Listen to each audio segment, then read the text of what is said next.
怎么样，满意吧？这么好的货色。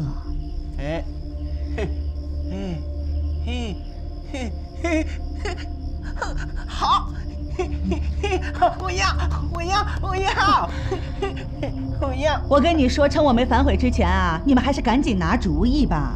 你们家不要最好，我转手就在村里卖个更好的价钱。他真是哑巴吗？如假包换。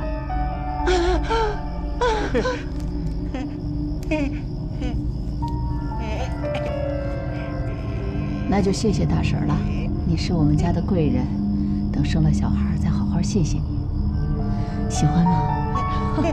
呀！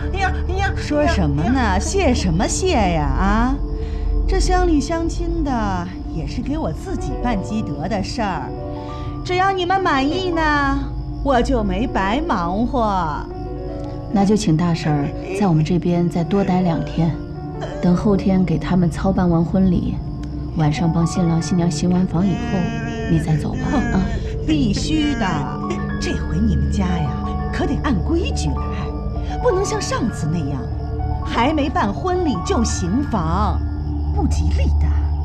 要不咱们家大儿子也不会死，是不是？放心，这回我看着新娘子。我儿子没碰之前，谁也别想碰他一根指头。那就好。行了，趁着没下雨，都赶紧回去吧。好的。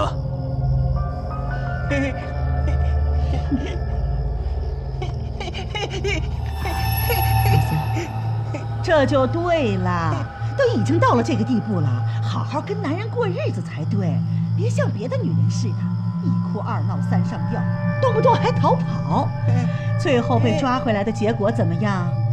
被打得死去活来的，还不得乖乖的留下来？既然来到这个家，那就说明咱们有缘分。只要你踏踏实实的跟我儿子好好过，再生个一儿半女的，我就把这个家都交给你。那你可要好好谢谢我呀，是我把你送到这个福地来的。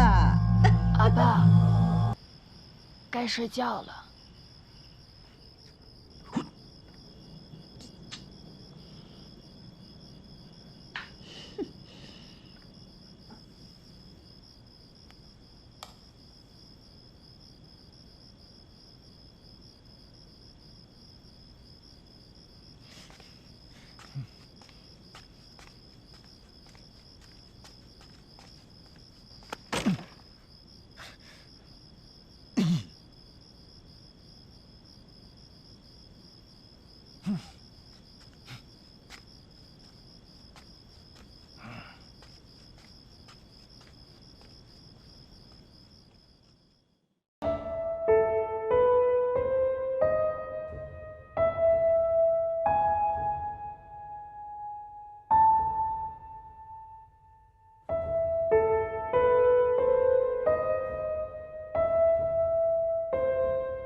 长官，这样找下去不是个办法。这一整片山区手机都没有信号，难道我们就一直这样找吗？那你有什么更好的办法？哎，跟府里申请基站都申请几年了，就是不给建。对了，回局里的人回来了吗？庞斯坦保护区那边有消息了吗？还没有，估计还得40分钟。40分钟。让兄弟们先休息一下，等等消息吧。好。休息了，都上来休息。休息了，休息了，都上来吧。休息了，所有人都上来休息了。上来，休息了，快上来！这事儿闹的，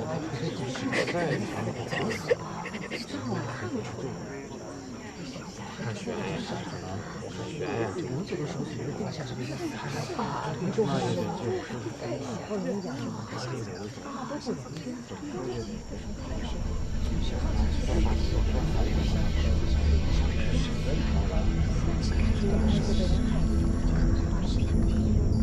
看着我，我很想。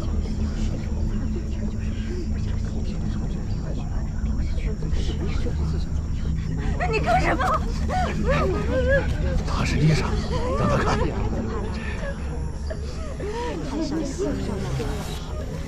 够可怜的。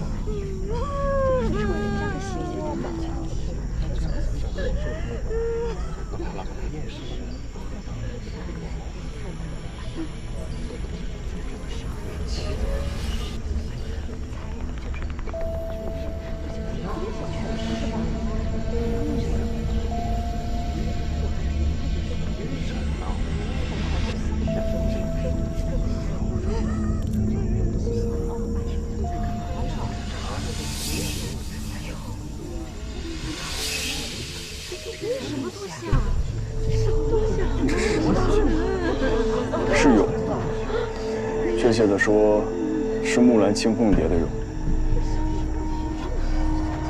是蝴蝶的蛹。你是说蝴蝶的蛹？对。是他回来了，是他回来了，他回来报仇来了。谁回来报仇了？是蝴蝶，是蝴蝶回来报仇了，是蝴蝶。闭嘴，别乱说话。是蝴蝶，不好意思，我都按你说的做了，你为什么还不放过我们？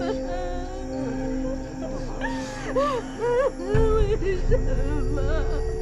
你到底在说什么？蝴蝶姐姐，蝴蝶姐姐，你还想要什么？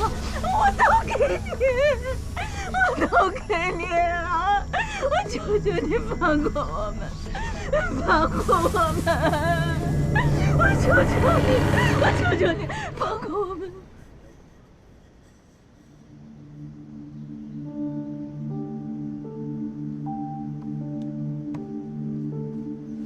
喝点水吧。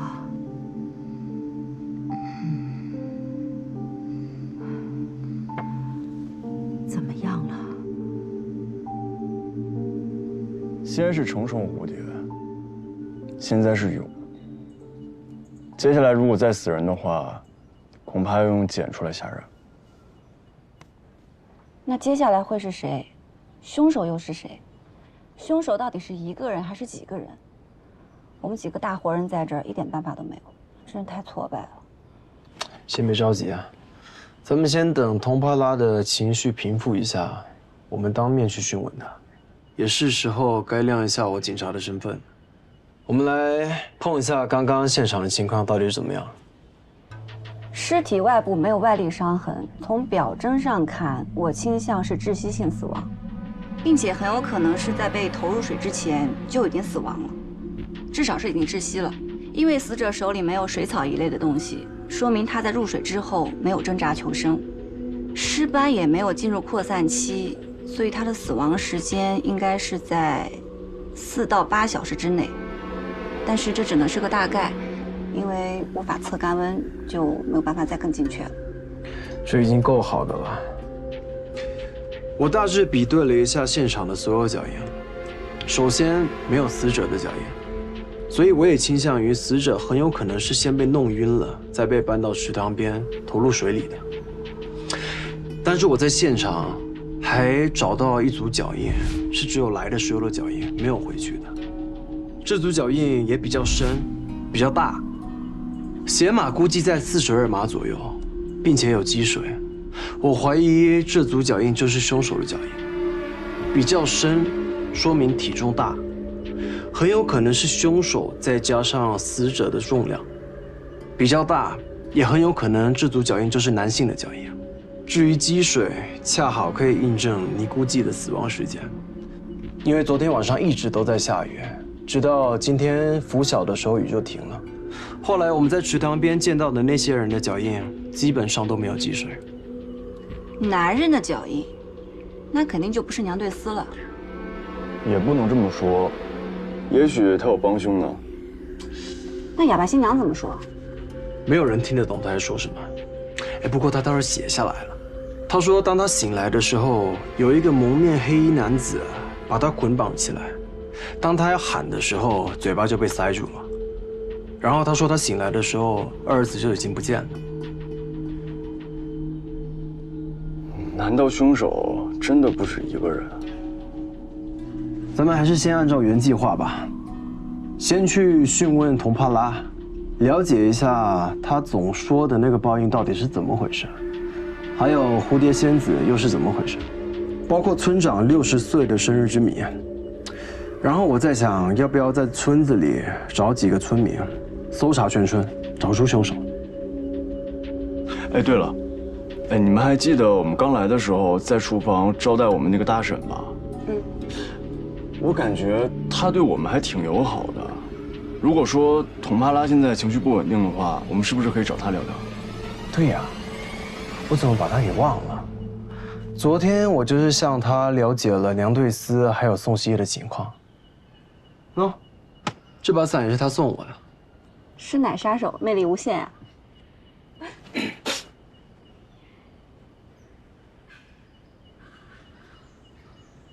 长官，你在哪里啊，长官？长官，长官，警长，你在哪里啊，长官？长官，警长，听到请回答。长官，你在哪里啊，长官？长官，长官，听到请回答。长官，长官，长官，你在哪里呀？听到没有？警长你在哪儿？长官，你有没有听到？长官，听到回答一声啊，长官。大婶你好，我是警察，我从曼谷来的。你们是专门到这里来破案的吗？我们当然是来破案的。他就是法医，他是他的助手。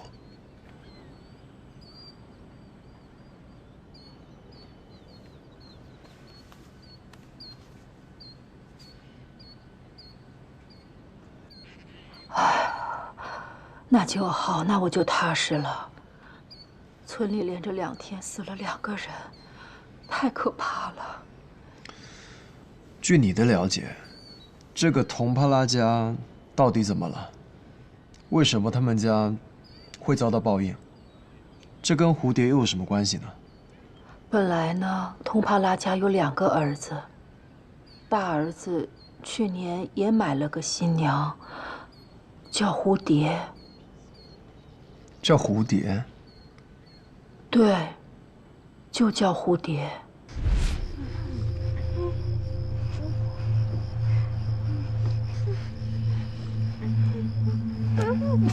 怎么样，满意吧？这么好的货色，我跟你们说啊，趁我没反悔之前，赶紧拿主意。你家不要最好，我转手就能卖个更好的价钱。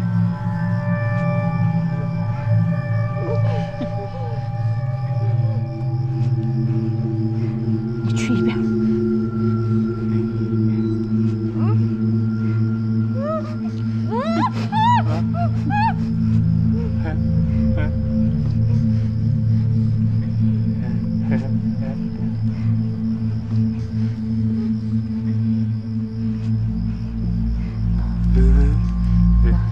那就谢谢大婶了。等她生了小孩之后，我们到时候再把您请过来，好好的谢谢您。乡里乡亲的谢什么谢呀？不用客气，这也是给我自己积德的事儿。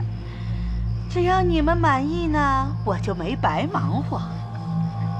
那就请大婶在这边再多待2天，等后天给他们操办完婚礼。晚上呢，帮新郎新娘他们行完房以后，您再走吧。没问题，我从来都是帮人帮到底，你就放心吧。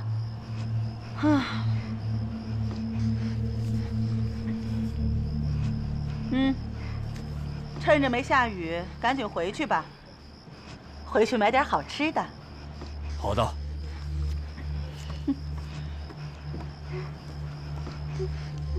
姑娘，既然你来到了我们这个家，那你就踏踏实实的，别老想着跑。我们也算有缘分，只要你啊，好好的跟我儿子过日子，再生个1儿半女的，我就把这个家呀，全都交给你。那你可要好好谢谢我哟，是我把你送到这个福地来的。哼。对了，我给你介绍一下家里的成员，他呀是你的老公，他呢是你的公公。那边那个，他呀是你的妹妹，叫宋希。哦，还有一个人，是你的弟弟。这会儿啊他已经睡了，等明天他醒了，我再介绍给你，让你们认识一下。我告诉你啊，蝴蝶，他们家可是这个村里数1数2的大户人家。臭丫头，你现在这么看着我，等过2年，你就该感谢我了。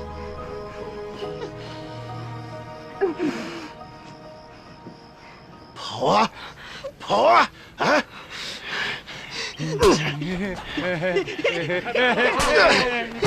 还想跑？对呀，天天想着往外跑。打几顿就好了。打几顿就好了。跑？让你跑？你是这个家花钱买来的，一手交钱，一手交货，你跑了，你让这个村子里人怎么看我们？老天爷都饶不了你！给脸不要脸，就得狠狠的打！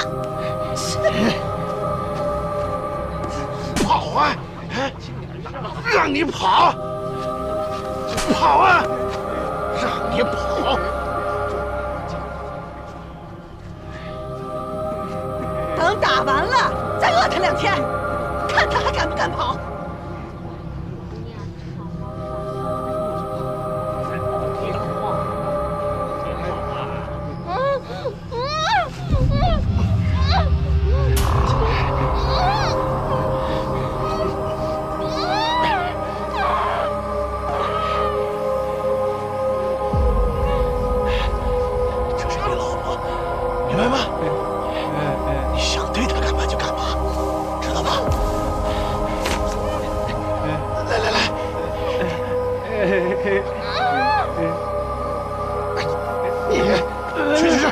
你怎么那么蠢呢？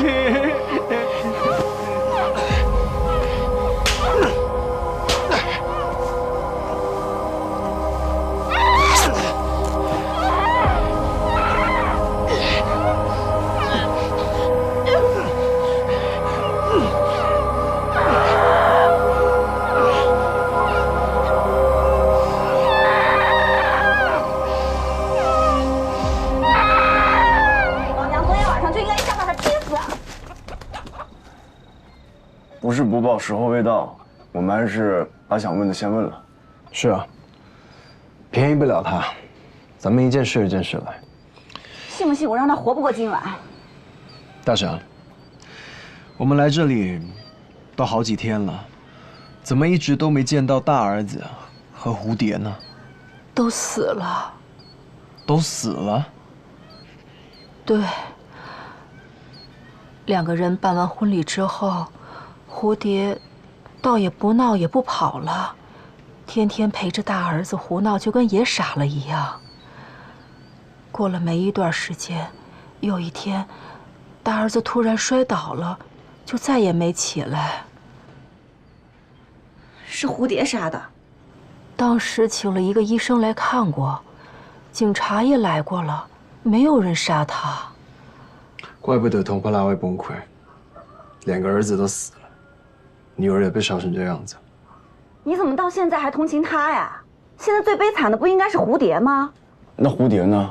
蝴蝶是怎么死的？大婶，你要配合我们呢。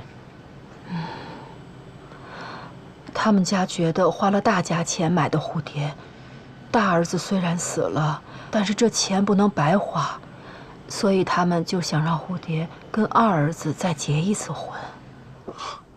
什么？这么可恶！这个家不行，你一定要把他们通通抓起来，通通枪毙了。我是不是说太多了？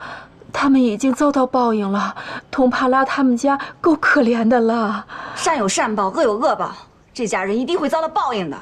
对不起，警官，对不起，对不起，我得走了。我出来半天了，我还得回去照看佟帕拉姐姐。您先别害怕，他不是冲您，他是冲这家人，还有那个娘对丝。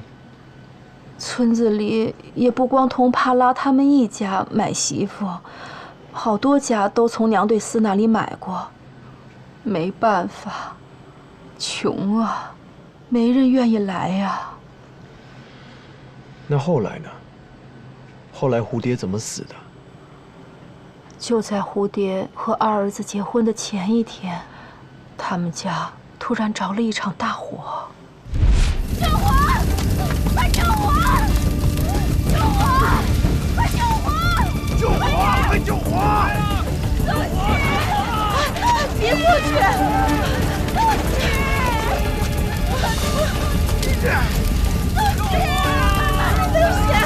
快回来！快点！救火来了！别过去！东西！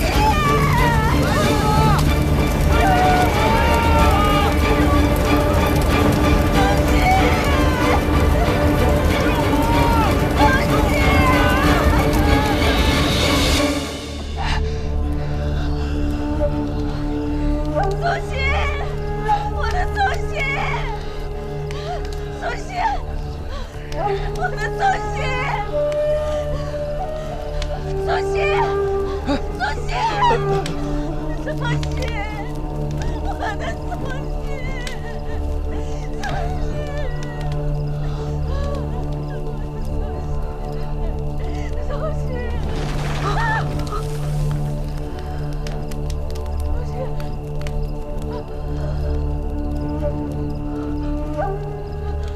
苏西，快来人呐！苏西还活着。苏西，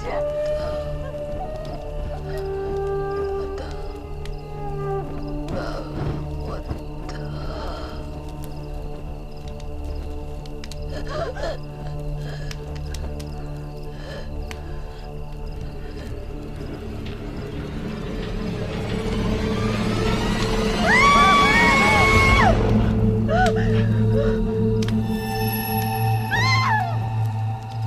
是蝴蝶点的火，它疯了，要点我的屋子。这个干天杀的蝴蝶，它怎么能放火？它怎么能放火？它要抱，它抱着我，我把它推倒在火堆里，它还是拉着我，2脚掉下来了。别说了，孩子，快别说话了，快帮忙啊！哎呀，快来！苏西，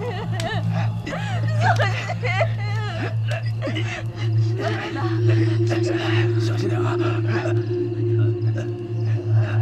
慢点，苏西，慢着点，小心点。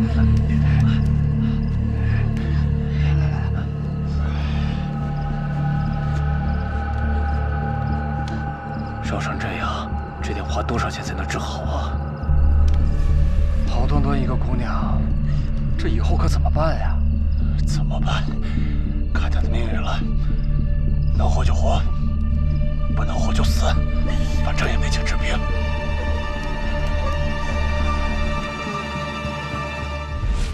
这个家真的是像被诅咒了一样，所有的孩子都不得善终。那蝴蝶的家人找到了吗？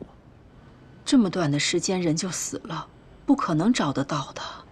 娘对司和村长他们这方面很注意，村里好多买来的女人都是生了孩子之后才让和家里人联系，有些女人也就干脆不和家里人联系了。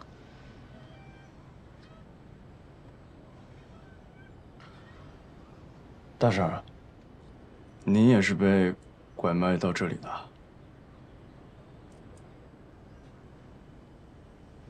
是。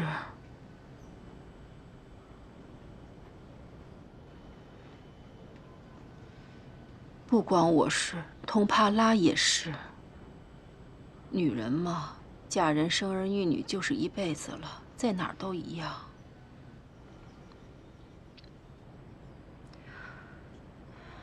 一个妙龄少女就这样悄无声息的死了。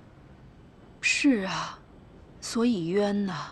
蝴蝶死了之后，那间烧了的房子，有时候还能听到蝴蝶的哭声，死不瞑目啊。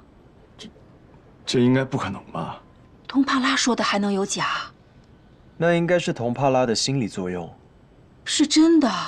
通帕拉在那间屋子里，不光听到了哭声，浑身还淋满了蝴蝶的血。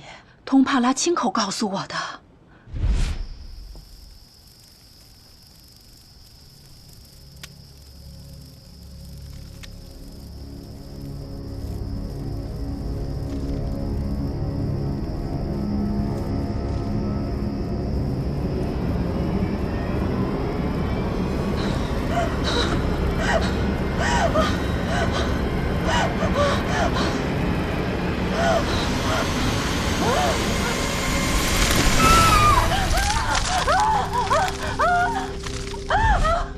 那个房间现在还在吗？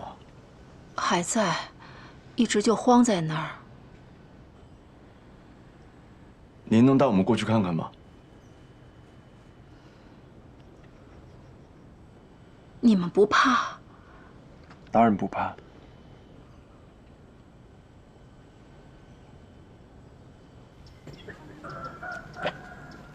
在这边。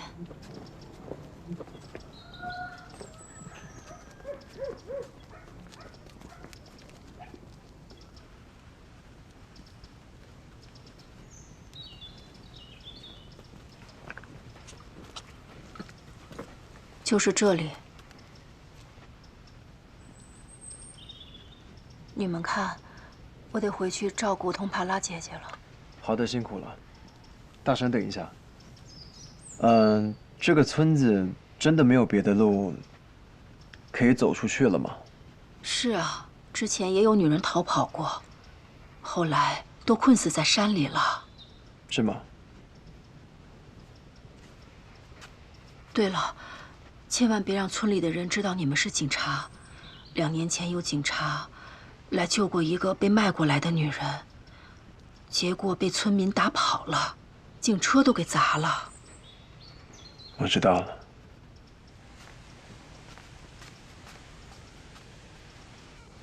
他说千万不要让村子里人知道我们是警察。前2年有警察来救被卖过来的女人，后来都被打跑了，警车也被砸了。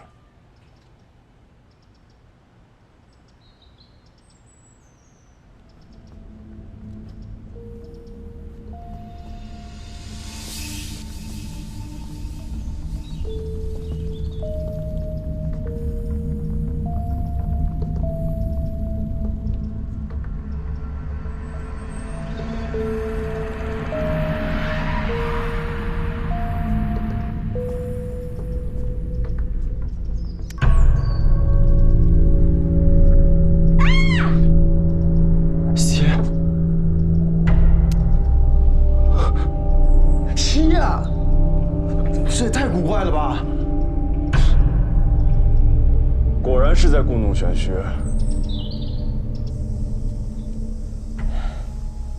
我们看了，车里面没有发现血迹，人应该没事，可能是找地方避雨去了。后备箱。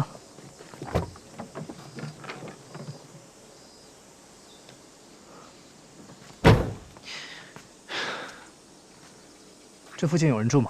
这附近10公里范围内有3个自然村，都是不同的方向。那这样，咱们分3组去找。是。刚下过大雨，路都断了，人都无法出入，车更走不了。就算是爬，我们也得去找。你们俩一人带一组，我带一组。好的。带地图了吗？大致方向都知道。那就好。你们2个先挑人，剩下的跟我，然后把信号枪带上，谁找到他们，谁就开一枪。行动吧。好，你们跟我走，快，走。是。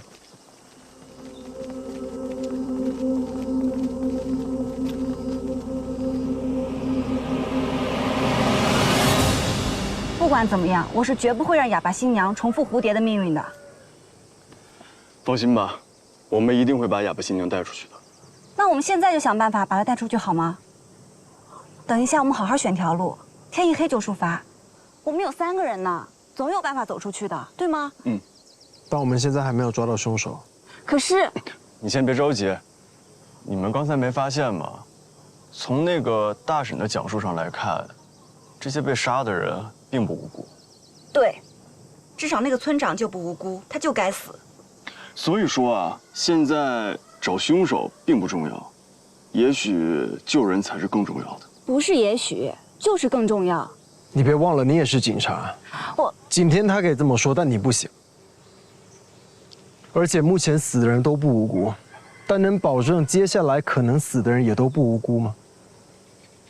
我理解你们的义愤，我也很感谢你们对我们同胞的同情，但越是这样，我们就越不能简单冲动，而且保护好你们也是我的义务。拜托，你能直接说我们该怎么办吗？抓凶手、救人、保护好自己，我们都要做到。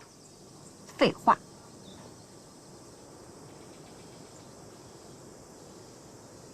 哑巴新娘的事等天黑之后再说吧。咱们现在最该想办法的是，要怎么跟佟帕拉打交道。我有个办法。说。你们之前教过我那句话怎么说来着？以其人之道，还治其人之身。对，就是这个意思。至于要怎么办，也只能靠景天了。秒懂。你们才是故弄玄虚吧？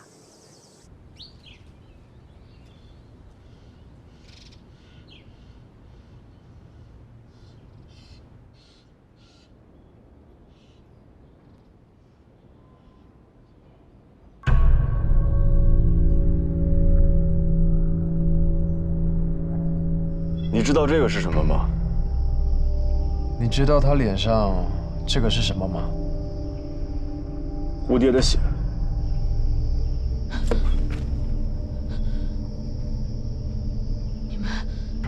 你们去那间屋子了？这下你们相信了吧？报应啊！这是报应啊！他说，这下我们应该知道什么叫报应。你知道这些血是从哪儿来的吗？怎么来的？那我来告诉你吧。蝴蝶，你快放了他们！快放了他们！你这样会得罪蝴蝶仙子。如果这样会得罪蝴蝶仙子的话，我几乎每天都会得罪。他是一名昆虫学专业的研究生，专门研究各种各样的昆虫，特别是蝴蝶。这就是一种普通的前8家蝶。至于红色的液体，也就是你所谓的蝴蝶的血，其实是这种蝴蝶的粪便。不可能！明明是蝴蝶附在它们身上才会这样的。这种蝴蝶已经被人类发现几百年了，粪便从来都是红色的，蝴蝶没出生之前就是红色的。我们之所以在那个被烧毁的屋子里被这种红色的粪便淋到，仅仅是因为那个屋子的顶棚栖息着一群前巴蛱蝶而已。果然是在故弄玄虚。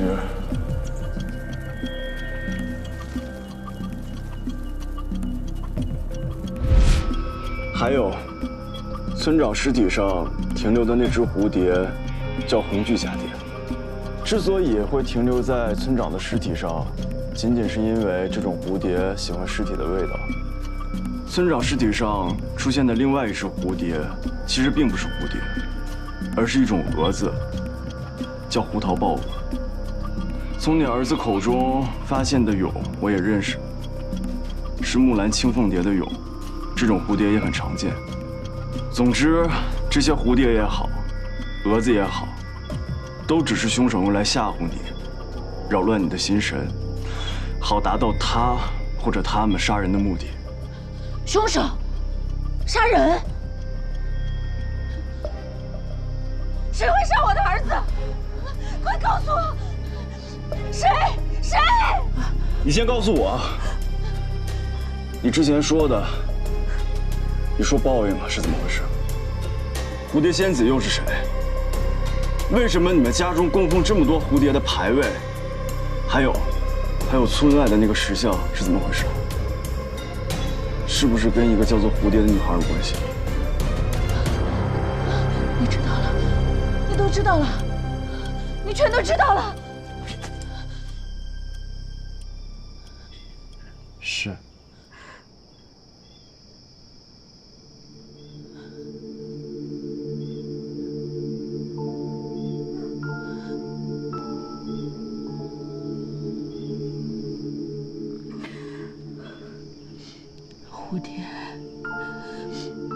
蝴蝶是一个可怜的孩子，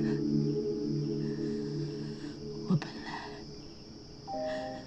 是想好好的待他的，只要他好好的和我儿子过日子。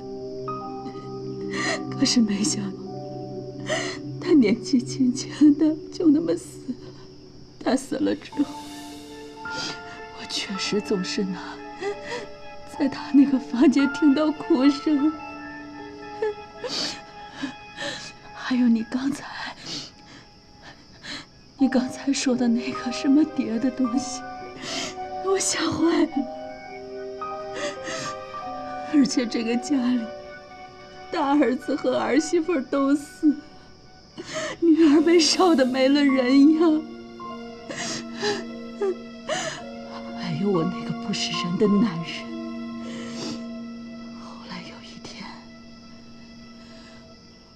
我们村子里来了一位云游的通灵巫师，然后我就去找了他。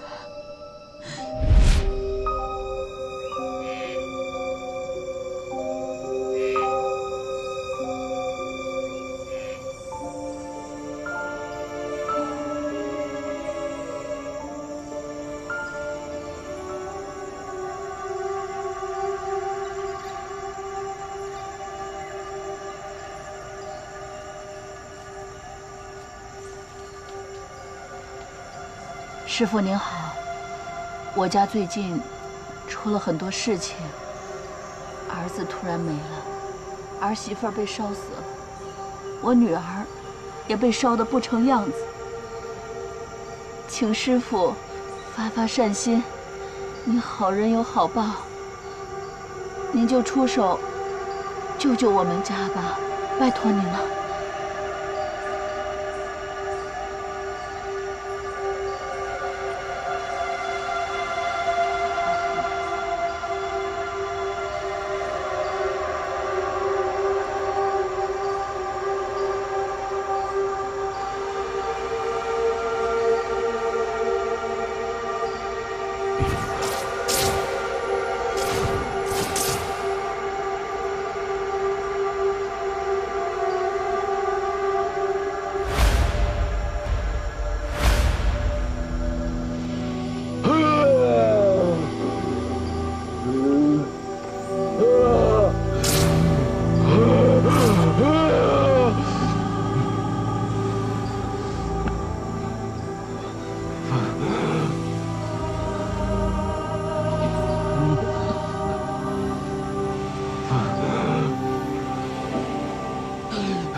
怪，妇人舌头土，这上面写的全都是诅咒吗？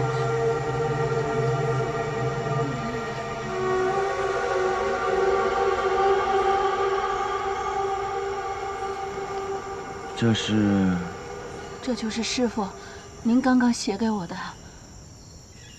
这不是我写给你的，是一位路过的蝴蝶仙子写与你的。蝴蝶仙子，这是什么意思啊？为什么会写给我呢？还请师傅您指点一下。我也不知道，我只管上情下达。下一位。等一下，师傅，那能请您到我家里面去看看吗？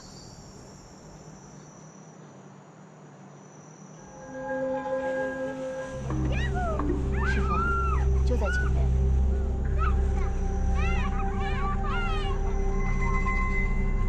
小心看路啊！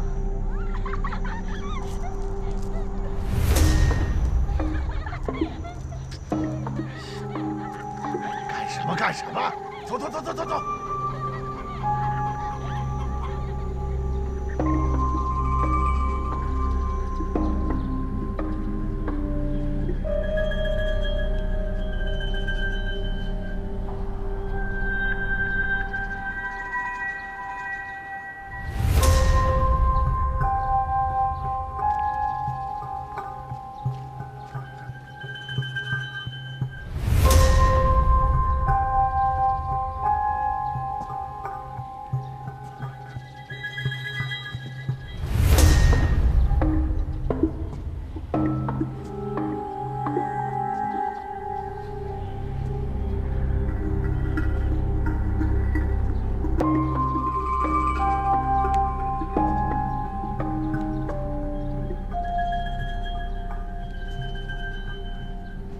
这里是不是烧死了一个叫蝴蝶的人？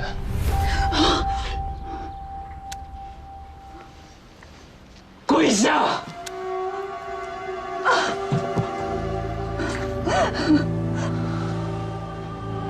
我本是蝴蝶仙子，不在蝴蝶身上修炼，不想被一场大火烧死在家中，冤魂困在这阴阳之间。我恨我不能化成人，我恨我不能修炼成仙。我只有化作无尽的戾气，生生世世与你纠缠。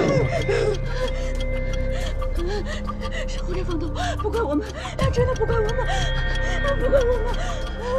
花甲口内毒，瓜儿水里浮，新娘梁上挂，妇人舌头土。花甲口内毒，瓜儿水里浮，新娘梁上挂，妇人舌头土。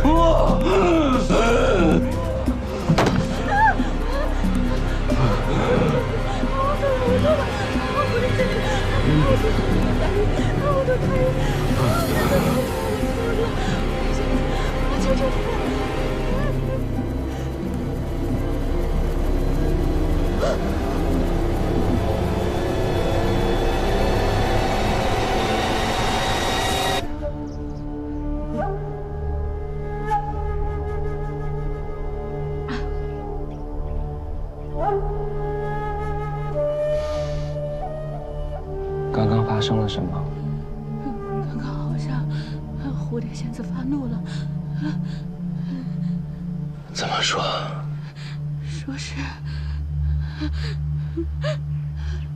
说是因为蝴蝶被烧死，所以他的魂魄困在我的家里，不能出去，求生不得，求仙不得。这就是了。所以你们家最近才诸事不顺。如果不能及时安抚好蝴蝶仙子，接下来怕是你们家还是要死人。师傅，我求求你救救我家，救救我家！我家就剩下一个儿子了，我求求你救救他！你让我做什么都行，我都答应，我都答应。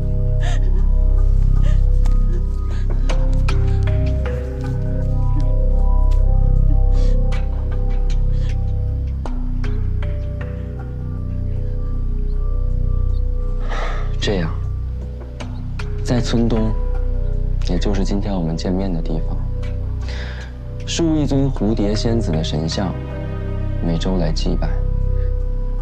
在家中正东方位的房间，设蝴蝶仙子的灵位。院子中摆放18座佛龛，每日早晚祭拜，以此来安抚蝴蝶仙子的魂魄。半年后，你要为你家的二儿子娶一房媳妇，办一场婚事。新娘应是无根无语之人，这无根，便是无父无母，不知来处。这无语，应该就是个哑巴了。哑巴。这个新娘其实是为了给蝴蝶仙子的魂魄找一个安身之处，好让蝴蝶仙子从头修炼，由简至勇，破茧成蝶。至于哑巴，无非是怕常人无法承受这样的煎熬，泄露天机罢了。我正好想给二儿子娶个媳妇呢，那就照师傅吩咐的办。我说的也未必会灵光，一切就看你们家的造化。我听蝴蝶仙子的，我听师傅的，我听师傅的。这样，我来为你画一幅蝴蝶仙子的画像，你以此来设龛塑像。好，好，好。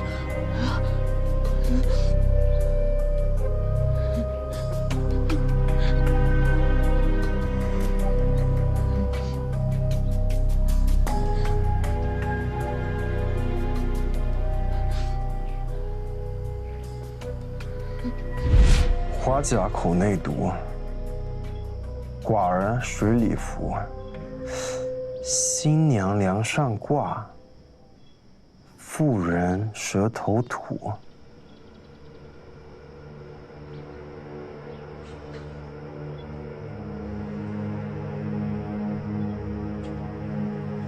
花甲口内毒应该是指村长会在60岁生日这一天被毒死。寡儿水里浮是指唯一的儿子被扔到水里溺死。新娘梁上挂，那下一个被杀的就应该是新娘。杀新娘？新娘在哪儿？大婶，你快说新娘在哪儿！如果你不配合我们，再下一个死的就是你。快说人在哪儿？快说在哪儿！被他爸关在后院的仓房里，在仓库。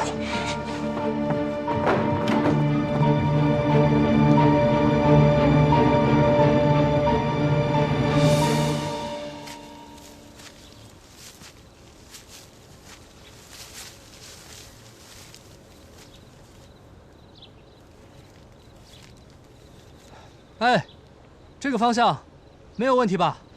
应该没问题。走吧。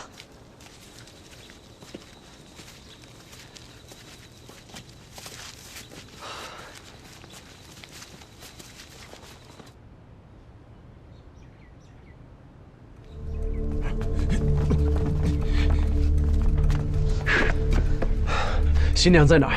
你们要干什么？我们要保护她，不然她会死的。她是我花钱买来的，是我家的人，要死要活，都跟你们无关。我是皇家警察，我命令你让开，把新娘交给我们。警察又怎么样？她是我花钱买来的，是我家人，凭什么给你们？滚！我已经把她卖给其他人家了，马上来取人！你们别坏我的好事。他是一个人，凭什么被你们卖来卖去的？你们贩卖人口是犯法的。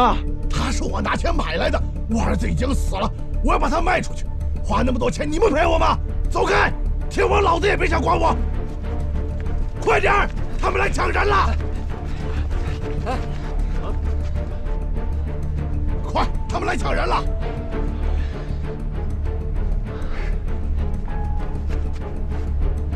我是皇家警察，难道你们几个想袭警吗？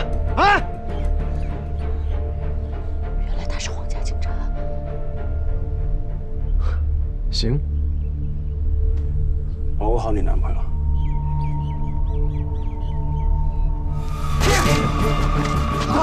我上去帮他，要帮他冲上去。